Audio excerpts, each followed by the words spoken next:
لكن أقول نحن نستطيع الحفاظ على أمننا بالرغم من إيران. نعم. كيف؟ هناك له آليات كثيرة. نعم.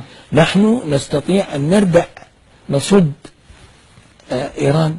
كيف؟ هناك مصدات كثيرة.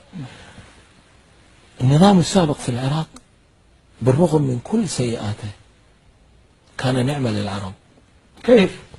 لأنه كان المصدة الاستراتيجية للعرب الذي استطاع أن يوقف إيران حيث هي لمدة طويلة من الزمن. وعندما أدرك الأمريكان ذلك وعندما أدرك الإيرانيون ذلك كان القرار في غزو العراق وإسقاط النظام لكي تسقط البوابة العربية.